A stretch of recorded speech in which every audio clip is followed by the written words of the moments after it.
संजय जी, एक तो ये कि चुनाव के दौरान इस तरह की मान मुनव्वल का फर्क पड़ता है या नाराजगी का फर्क पड़ता है, या जैसे हम पहले भी बात कर चुके हैं कि वोटर मन बना चुका होता है और सिर्फ एक परसेप्शन का खेल रह जाता है प्रचार के जो 20-15-20 दिन रहते हैं उसमें। संजय जी, जितनी बातों का आपने जिक्र किया मानक जी, सारी बातें सही है।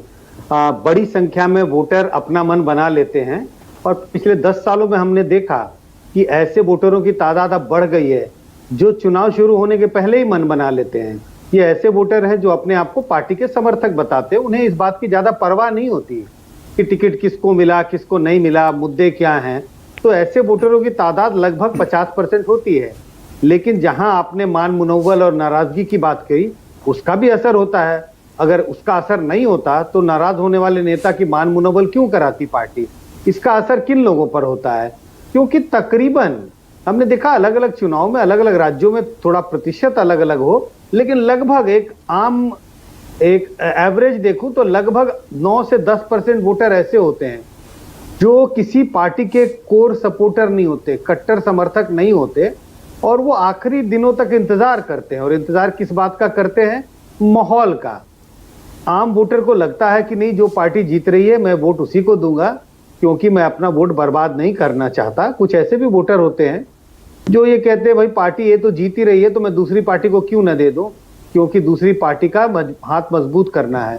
कहने का ये मतलब है आखिरी मिनट पर वोटर माहौल देखकर जरूर अपना निर्णय लेता है, लेकिन ऐसे वोटरों की तादाद लगभग 9 से 10% होती है।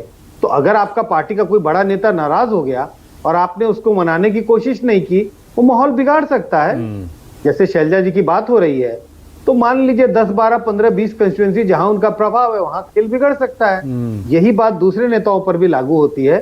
इसी के लिए जब एक सीनियर नेता जिसका कुछ ना कुछ प्रभाव होता है, जब वो नाराज होता है तो पार्टी एड़ी चोटी का जोर लगाती है और कोशिश करती है उस जो नाराज नेता है उसकी नाराजगी खत्म की जाए और उसे चुनावी मैदान में उतारा जाए। ओके, अब जैसे मान लीजिए कोई समुदाय का नेता है, यहाँ उदाहरण के तौर पर दलित समुदाय आप ले लीजिए, शैलजा जी वहां से आती हैं, वो सीएम बनने की दावेदारी खुलेआम कह रही हैं कि हाँ मैं बनना चाहती हूं, मैं दावेदार हूं।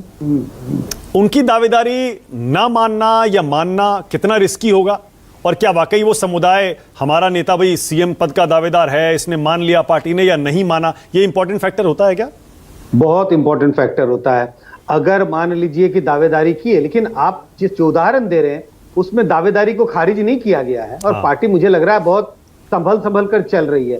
खारिज कर दिया होता कि नहीं आप सीएम बन ही नहीं सकते क्योंकि आप एक सांसद है, मान लीजिए कि खारिज किया होता, दलित वोट के मोबिलाइजेशन पे जरूर फर्क पड़ता।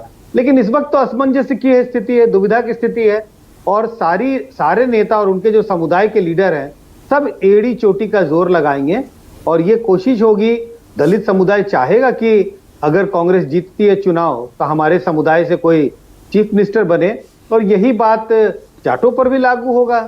तो जाट समुदाय के जो लीडर हैं वो भी यही बात अपने समुदाय के वोटरों को कह रहे होंगे।